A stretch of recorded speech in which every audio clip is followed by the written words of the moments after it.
All right, Revenants. Well, this is a change of pace here for sure. Um, I was asked if I would do a tier listing of the weapons and where I would place them and how I would place them and so on and so forth. So I've done a little bit of thinking, not an incredibly deep dive, detailed amount of thinking, but I have done some thinking about where I would put each of these weapons kind of on the board here. Um, excuse me. And so if this is, something you're interested in, then I hope this helps clear up the 20 one-handed swords for where you would put them in your arsenal, or if you would even have them in your arsenal at all.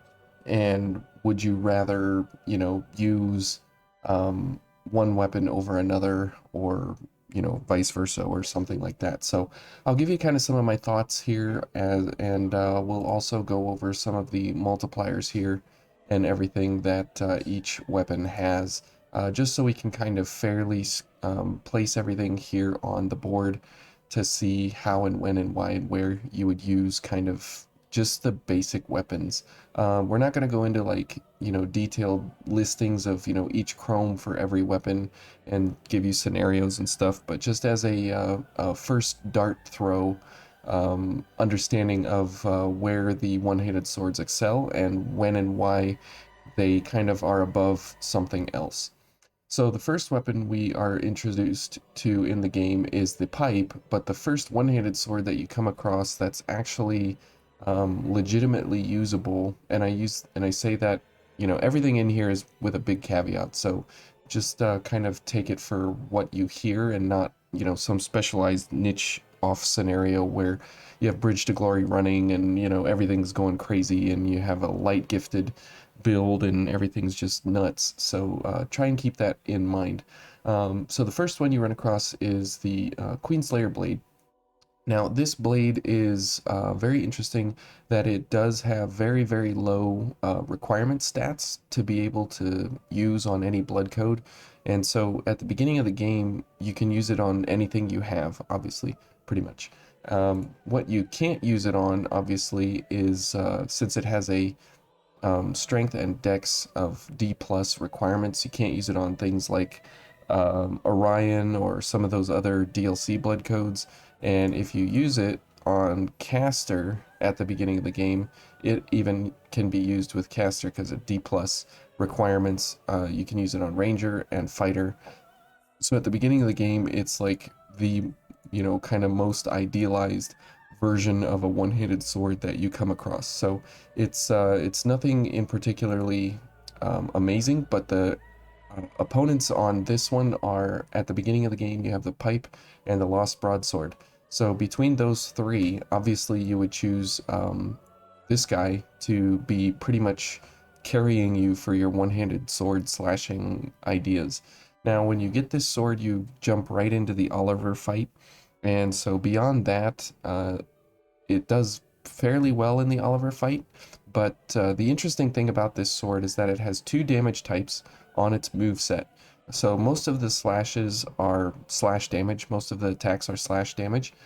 Pretty much everything that you see on the, where is it? The Queenslayer blade, it's right at the top.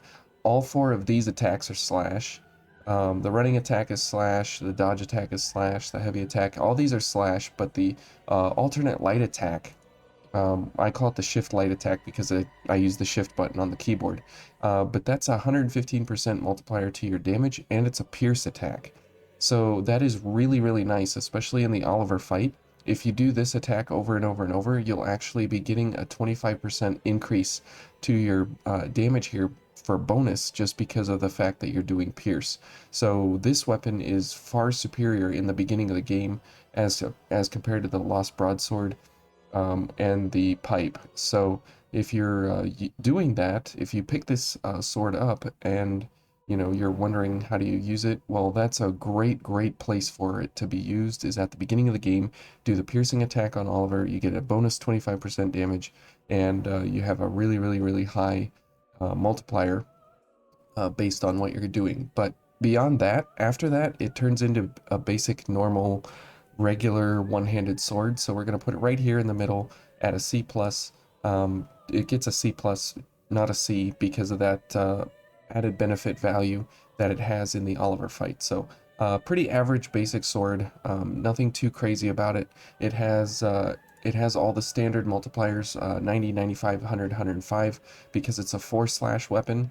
It's a regular continuous slashing one-handed sword, and so in order to use this thing, it doesn't have any multipliers that actually stand out, except for the fact that it does have a pierce attack, which most weapons, you know, they stay within their one type of damage typing and they don't cross over into other damage typings. So this is one that does cross over, and for that it gets a little bit of a bump there into a C+. Okay, next up we have the pipe, the regular pipe.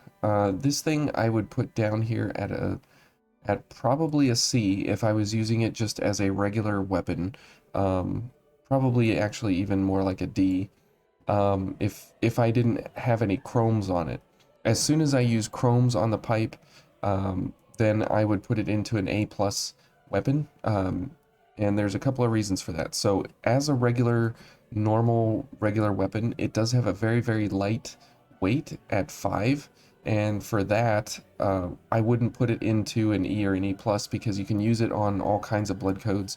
And it does have it has the same exact requirement set as the Queenslayer blade. There you can see strength index, and so because the weight is so light, you can make basically any build with the pipe into a quick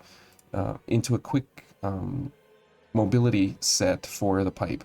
But as a weapon, the multipliers for it don't go very high.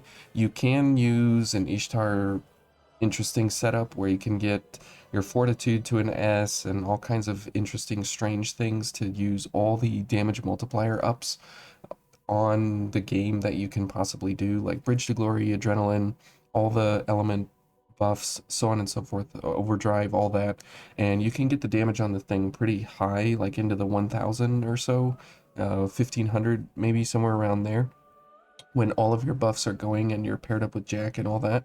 But that still doesn't come anywhere close to any of the other one-handed swords. However, it does have it has two interesting things about it. When used with Ichor Regeneration and an Eos Chrome, it basically does no damage reduction, so you can be regenerating Ichor basically at all times. Now again, this is a niche case, very, very one-off, and so for that, I would probably move it up a little bit, but not by much. And if you use an Eos Chrome with it and you go for a super light build, like on Volley or Eos or Ishtar or something like that, or even Demeter or one of those blood codes, then you could boost the pipe into the stratosphere and get up to about 4500 damage per swing.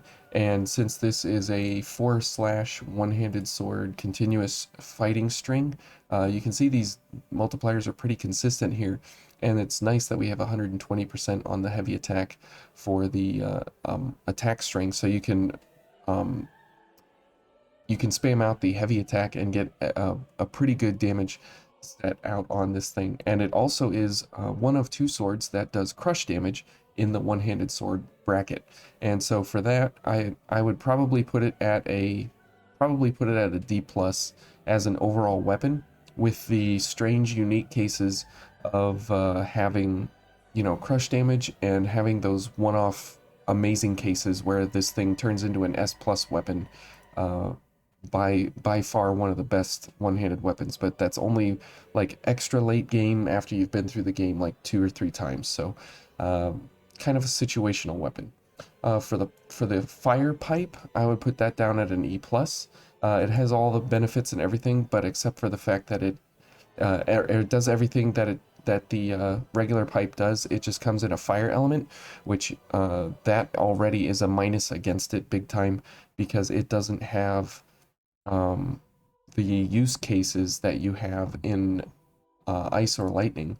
Because if you look at the fire columns here, you'll see there's a lot of red, a lot of resistance to fire out there in the game. I haven't filled in Lord of Thunder yet, but I did it once and then I forgot to save it. Anyways, but you can see there's a lot of red in the fire column, and most bosses repel fire, they resist it, and most enemies resist fire as well. So the fire pipe gets knocked down just because of that. The ice pipe, I'd put that up in the C plus range, maybe C range, because it does have ice element. Ice element is pretty good.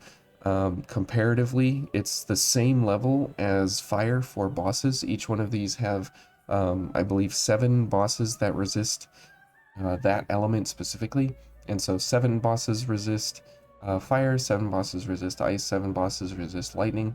Some of them are the same, some of them are scattered differently, but ice is a more useful element overall. And same thing with the lightning pipe. I would put it here in the C bracket as well, because lightning is very good as well. Same benefits as the same argument as the regular pipe. It just has an extra 20% damage increase because of lightning and ice. So the gold pipe, I would put that down at a D, just because of how difficult it is to get.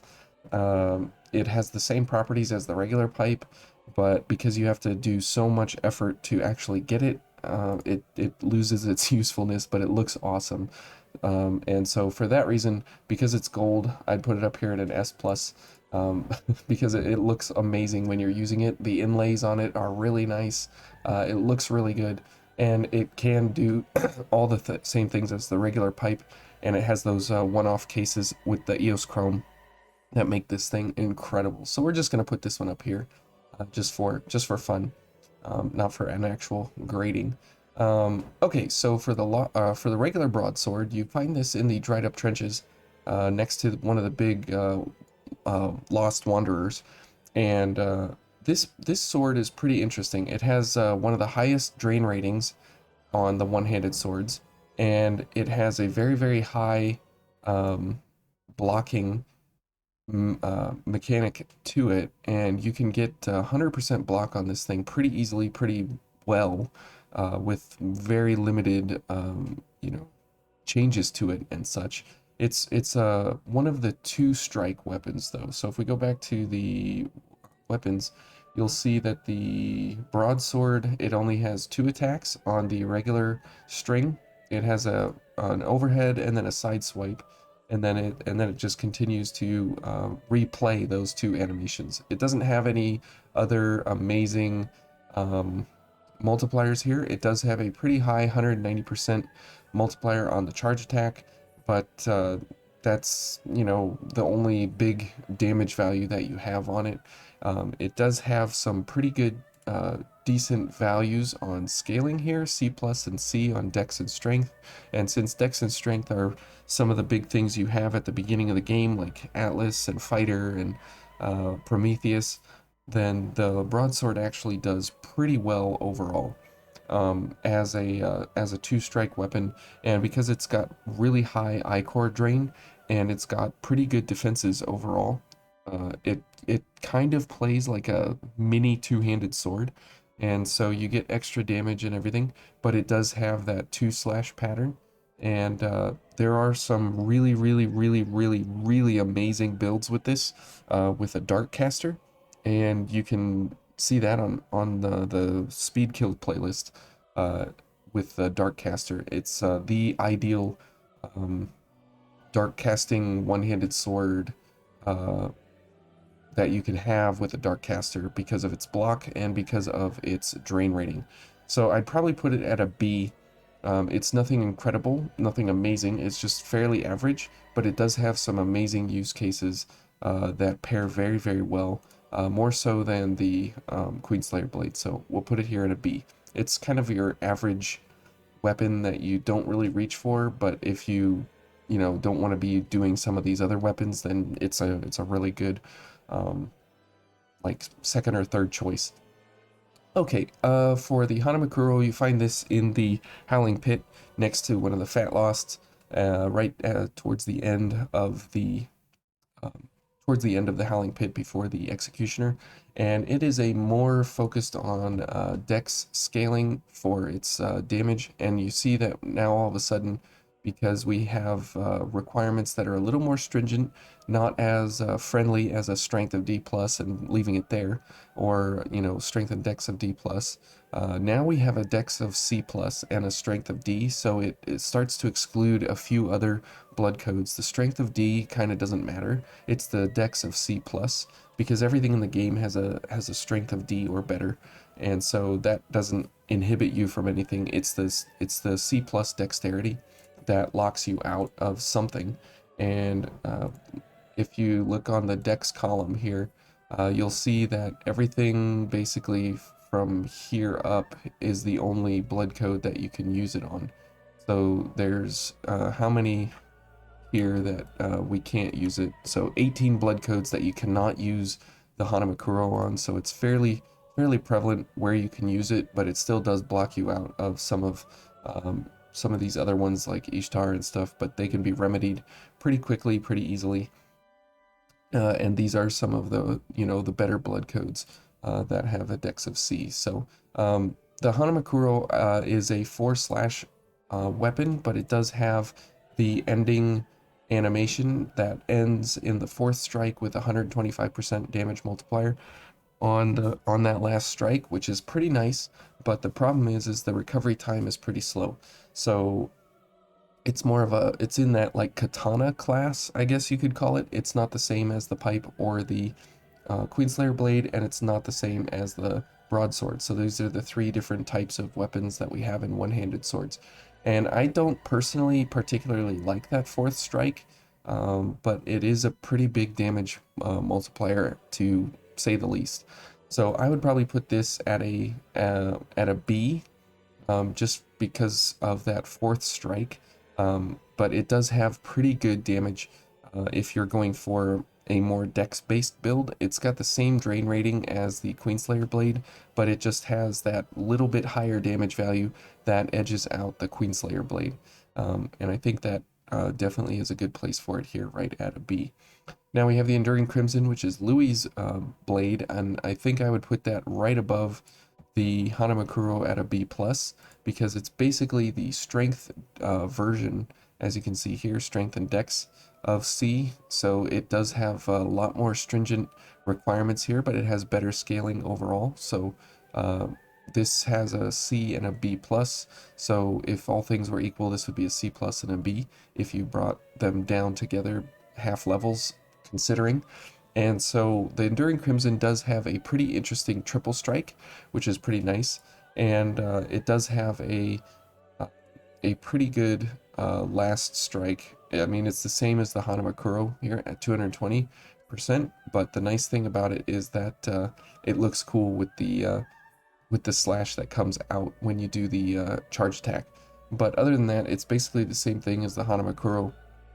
There's nothing really different between the two of them, except for the fact that the Enduring Crimson gets a little bit higher damage, and it's a little bit heavier, unfortunately. And so that is a minus against it. But this weapon you can get fairly early in the game, not as early as the Hanamakuro unless you farm for it. Then you can get it very early. But it's a pretty good weapon overall. I would recommend picking up an Enduring Crimson, and it also looks really good too. All right, but as a one-handed sword, it's very average here in the middle. Nothing incredible about it.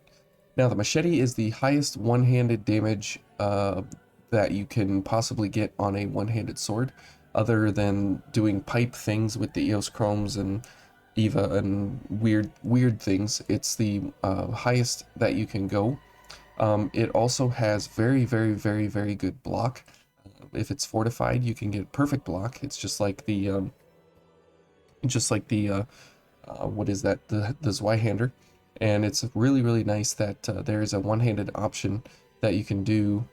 You can use guard boosters with it to get 100 block across the board. You can use steady bulwark with it. You can use focus guard up, I believe is what that's called. What is that stat? No, this one here. Focus guard. Okay, so this is also a 20% increase to your weapon guard rating, but here you'll notice that the required stats are pretty generous. Strength of C is fairly stringent, but the weight is really what gets you on this thing. But the damage is very, very, very good on this, and I would definitely put this at the B range here because it's kind of the same as the broadsword, as it has the higher drain rating, it has the high defenses and all that, and it has the same two strike pattern as the broadsword, but it just has much higher damage. So if you're going for the broadsword, you can go for the machete if you want more damage, but the the excuse me, the required stats for the Lost Broadsword make it more agreeable to use on things, but the higher damage is more agreeable if you're going for damage. So these two kind of wash out at a B level here. Now the Argent Wolf Blade, I'm going to put this at an A plus here. We'll put it right here in the middle. The reason being is because this is the only other blade that is a crush damage weapon. Now this weapon, when it's doing its regular strikes, is crush, and when you do gifts with it, the gifts turn into slash damage. So you have to be careful, and that's why it's not going higher than an A plus, is because it it's kind of deceiving. You think you're doing crush damage or you think you're doing slash damage, and you don't really know what you're doing. But if you are running this for doing crush damage to try and stagger bosses and such, it does really well for that. And also it's very fast and spammy, just like the pipe is. It's in that 4 slashing continuous pattern, and it does have a gift trigger on it. And so the Argent Wolf Blade is pretty nice that it has some pretty good damage on the charge attack, in you know how it actually gets damage out. But the idea that it's a crush damage weapon is very nice, and since it stands alone in that category of crush, it gives it a very nice unique area to place it here on the board. Now you get this fairly early in the game in the dried up trenches, so the third area of the game, if you like to think about it in that order. Underground, the butterfly, and then the trenches, and you have to fight one of the Cerberus troopers for it to get past, or to kill him to pick it up, and you can farm it out, but he's on like a 5% drop rate or something like that.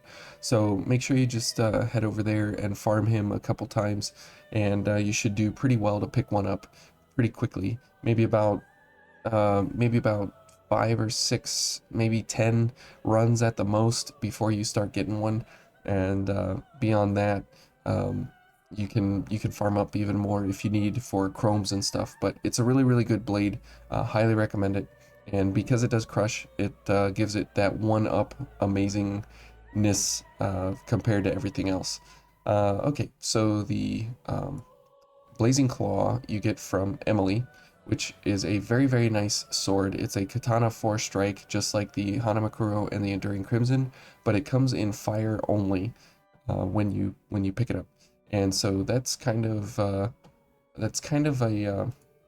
I don't know. It's an interesting kind of a blade, but the problem here is that look at that requirement set. You need strength, dex, mind, and willpower, and everything needs to hit at the right place. It's pretty decent weight overall, but the nice thing about it is that it is fire, and again, that fire element to it is pretty rough because things do resist fire more so than ice or lightning, and for that regard I'm gonna have to put it down here at a C range. I don't find too many uses where I'm like, oh yeah, I definitely need this weapon, but it does have some very interesting properties to it in the heavy attack when it does the pillar, the sideways pillar that comes out. The cool thing is that it does that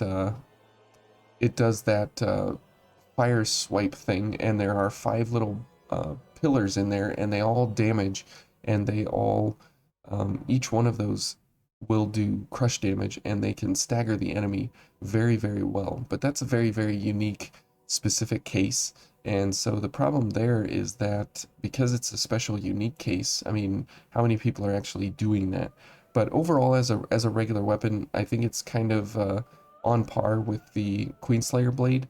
But the problem with it is that it comes in fire, so we're gonna have to knock it down just a little bit. And it's also a four-strike katana like the Hanamakuro here. And so that also is kind of a, you don't really find good openings and good timings to be able to use that fourth strike. But yeah, uh, just something there that is kind of interesting about it. But for the most part, the jump attack from the charge heavy is not really worth your time. It's kind of a weird, awesome looking attack that doesn't really do too much damage. And because it's a very strange radius on how that thing actually operates, it doesn't do you well to actually use that kind of an attack. So definitely one of the more worse one-handed swords that we have here in the list. Now the Ice Blood, it is a very interesting weapon overall as it comes in ice, and the nice thing about it is that it has a continuous slash pattern, and it does have the four-string slash pattern, but it's a very interesting directional piece to the slash pattern as it crosses like up and down in like an X pattern. So it's very unique, very different. I think again because it's ice, it's more useful than fire, and I'm gonna put this one at a B plus up here in the green bar, just because of the fact that it is a very good one-handed weapon. It's very quick, very fast, has pretty average damage. I mean, it's pretty average to low damage, but because it is ice, you can find really, really good uses for it all the time. And the charge attack where it does the poke, that can do some pretty good damage overall if you're trying to. But the problem with it is the required stats are very heavy, but it does have very low weight, which can also really, really help you if you're trying to find a build where you need to be quick mobility and you need to go with a lighter blood veil and so on and so forth. This can do really, really good work for you. But overall, I think it's a pretty good blade. I enjoy using it. I don't use it as often as I probably should be, as you've seen in the Road to 100 and different things. But it is one of the better one-handed swords, and it has the same drain rating as pretty much everything else here, except for the Lost Broadsword, or the Broadsword and the Machete.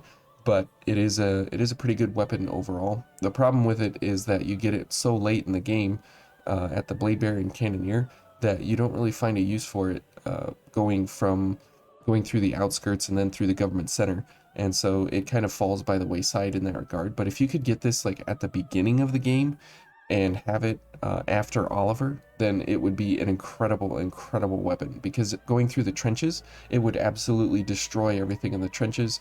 It would destroy everything pretty much in the Howling Pit.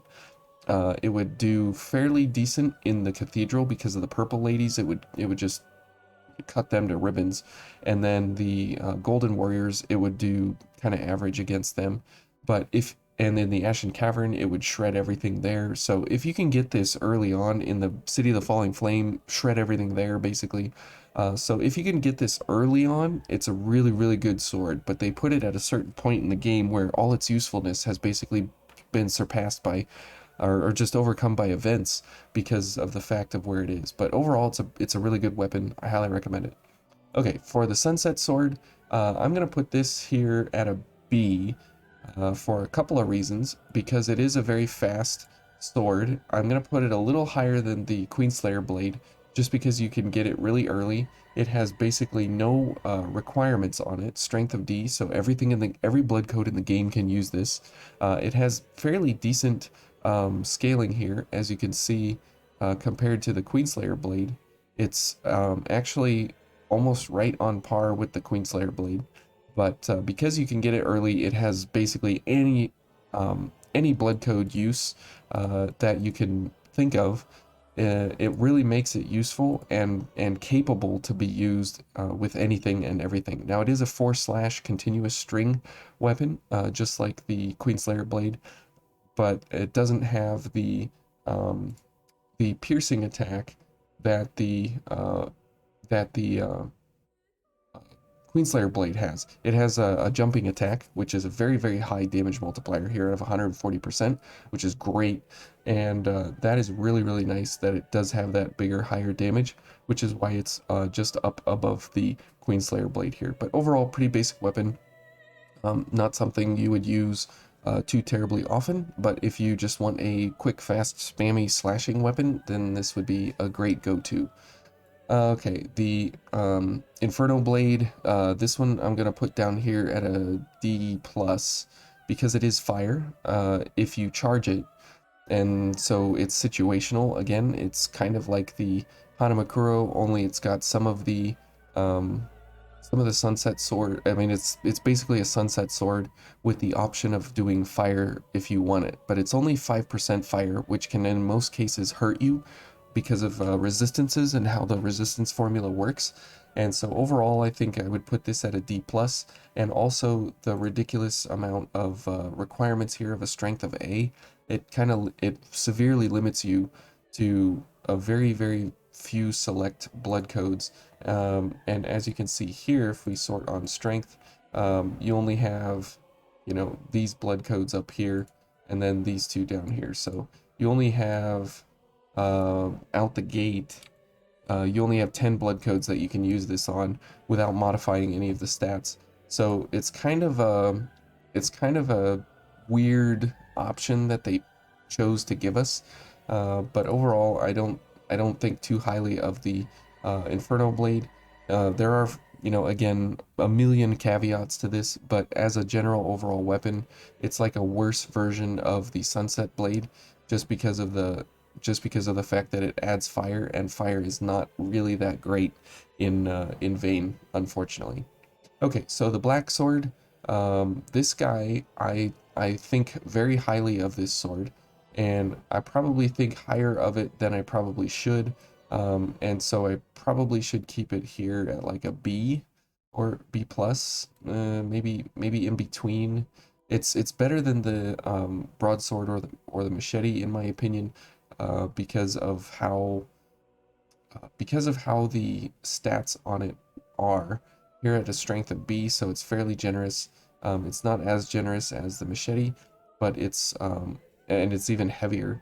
But because of how high the scaling is on it, it does very, very, very well. So I really think this sword is kind of one of the underutilized kind of dark horses of the one-handed sword category, and I definitely think that it could go higher, but since it has a pretty strict requirement of a B, and it does have some pretty decent multipliers. Whoops, on the or the Black Saber, and it does have the jump attack, 140% multiplier, which is nice. But then it has this really, really crazy charge attack where it flings blood blades or whatever they are out into the air, and it does very, very good damage on that charge attack. So if you're using this weapon, I highly recommend going for a charge attack build, because you can get super, super good damage out of it, and it has some really interesting properties in that kind of way. But as a two slash pattern, like the broadsword or the machete, it kind of hampers its usability, so it can't be up in the A range at all, nowhere near the S range. But yeah, the Executioner, and you can pick this up in the Cathedral from the Black Hunter there, and so I definitely think that this is definitely worth picking one up if you have the chance to. It's pretty heavy, but I think it's worth it. Okay, for the Executioner Jack's Blade, I want to say it's an S, but because you get it so late in the game, I feel like maybe it would be an A plus. So I'm gonna put it right here in between A plus and S. It's very, very, very, very high rating on this sword. It's a fast, spammy attack. Fairly decent, generous requirements here. The only problem is the stat requirement of a B, which you can see here. A B dex is pretty restrictive, as it's only this basically list set here that you can use, which is only, let's call it 20 blood codes that you can use. So less than half of less than half of the 42 here that you can actually run. And so that poses a problem of, if you're going to go for something like Prometheus, you know, is that going to be really good for it? Well, yeah, I mean, it destroys with Prometheus. So it is pretty situational, just because of the fact that it has, half the blood codes. But the nice thing about it is it's the 4 spammy attack, but then you have the jump attack, so you have the big multiplier there, and then it has a double slash charge attack, which is pretty nice at 200%. But overall, it has very, very, very, very high scaling here. As you can see, a scaling of A in Dex, and so you can get very, very high damage values from this weapon pretty easily, pretty simply, and you don't even really need to think too hard. You just find a blood code with a pretty high Dex value, and you just go.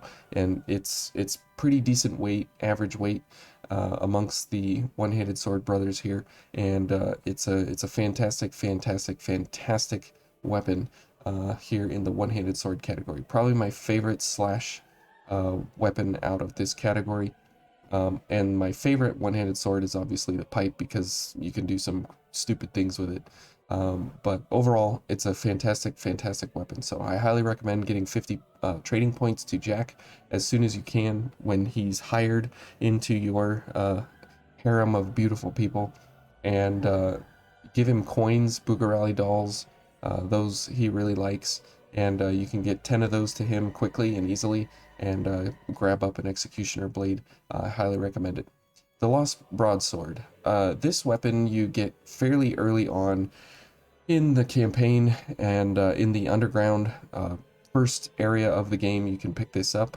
And the problem with it is its weight and the 2 slash pattern that it has access to it, just like the broadsword or the machete. It does have that problem of being a 2 slash weapon, but it does hit pretty hard. And its competitor at the time is the Queenslayer blade, and so I would have to put this between like a D plus and a C, just because it doesn't really have that great of damage. I think I'd put it closer to the D plus range than the C range. But the requirements for it are basically nothing, and it has pretty decent scaling. And as you can see here, it's just underneath the Queenslayer blade, and so that's why I put it down there. But then it's heavier than the Queenslayer blade, and so that's a minus against it. And also also because of the 2 slash pattern that it has, and not really having anything amazing in the damage category here. I mean, it has all like the worst of the worst multipliers, and so it doesn't really score any points. I mean, I'd probably even put it down into like the D plus range. Actually, now that I'm talking about it, it's not a very good one-handed sword, so I would skip on this at all possible costs. Okay, for the Fulman blade, I would definitely say this is very situational. When you can use it, it's incredible. When you can't use it, it's just absolute trash. So I think I would put this in the B plus A range, probably somewhere around here, because it has full block, 100% block if you fortify it. And if you use a guard booster or steady bulwark or focus guard, you can get it to 100 block all the time. And so it's a pretty decent weapon. And when it scales, the problem with it, I mean, A plus scaling in Dex, it's absolutely bonkers when you pair this up with a blood code that you can actually use, and it gets very high damage. However, it's a 2 slash weapon, so it can't go higher really than an A, because it's right around the machete kind of range, but it is better block overall, and it's better damage overall than the machete or the broadsword. And it does have the lightning element, which is very good. In the range of ice here, lightning is equally wonderful. And you can use lightning at 5% increases, which not most, a bunch of enemies have lightning weaknesses, like the Blood Knights in the outskirts and those kinds of folks, those skinny, thin ladies and stuff.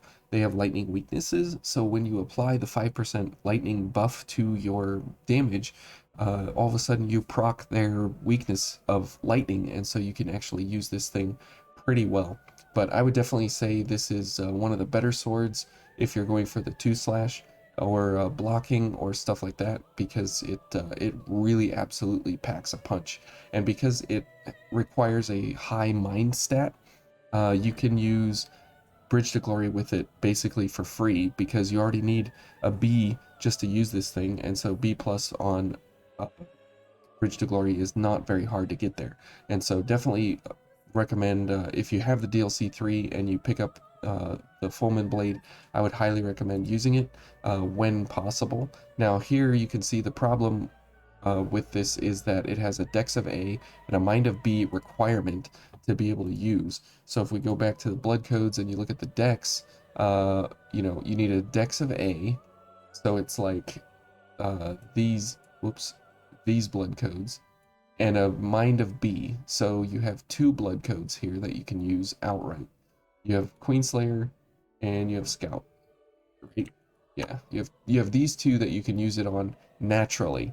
And then you have Volley. So there's 3 blood codes that can only use this thing naturally before you have to start modifying and altering the passives of your blood codes. So that is so very bad. But on Scout, you can be quick mobility, which is pretty nice. And I'll show you here. So if you use this and then you go to Scout, let me just open another one here. So Scout, where's Scout?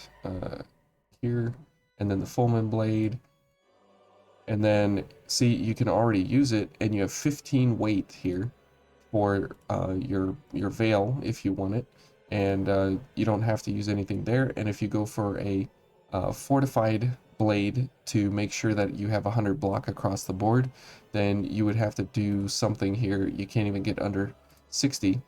So if you were to do that, that's fine, but you could probably just fortify this if you wanted, and then just go with a steady bulwark or something like that, and then this guy would be at 100 block all the time. So it's a very, very good weapon, but because of the limited selection pool in the blood codes, the problem with it, it just, you know, it's so situational. But once you do use it, it's very, very, very, very good. Okay, and the Crimson Longsword, the problem with this, it's gated by DLC. You have to pay for it, or maybe not anymore on console. I'm not exactly sure what's going on with console with this, but this is a fantastic weapon. I think it's definitely going to be an S tier, because it's got the 4 slash pattern spam attack, like the Executioner or the Argent Wolf Blade or things like that, and it also scales with Tranquil Slice from the DLCs insanely high. It is one of the most amazing weapons that you can use for that skill specifically, and it just absolutely shreds through everything.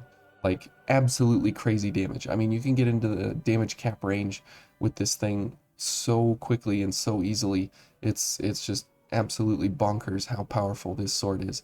And as just a regular sword in general, the nice thing about it is that it doesn't have, it doesn't have super horrible requirements here. So basically anything in the game can use this thing.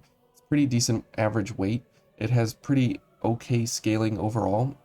C's are, you know, average, and so that's a really, really nice option here. But it has a willpower of C plus, which is where um, Tranquil Slice scales off of very, very hard. It also scales off of mind, but very, very, very much so off of willpower. And the other swords you can use are the Ice Blood and the Blazing Claw. And the Blazing Claw looks like, oh, well, that has a much higher willpower stat, so wouldn't it scale better than the Crimson Longsword? And the answer is you would think so, but it doesn't in practice. And that's unfortunate, but yeah, the Crimson Longsword is just absolutely blessed beyond all things in the one-handed sword category. So I definitely think this is the best one-handed sword that you can come across in the entire listing here. But and since it's only 10 haze and it has like no requirements, it's pretty good weight. it has just really, really good stats overall. Really, really great weapon. Overall balanced, amazing. And so that's kind of how I would smatter the one-handed swords across here. And thank you guys for watching. I hope this helped kind of clear up some of the questions or confusion maybe that you had for one-handed swords. I know it's kind of long and whatever, but this is, you know, my way of doing a tier list. And this is the shortened, cut down version that I couldn't, you know, go into specific details of every one weapon ever, you know, in every scenario. So anyways, I hope this helped out. Feel free to leave a fun comment and say one-handed swords are awesome, just to let me know that you got this this way, this far into into the video and everything. So, and I hope you enjoyed Eva singing to us in the background, and we'll see you next time for another episode of Road to 100, and I'm going to do the other 4 categories of weapons as well. So we'll see you then.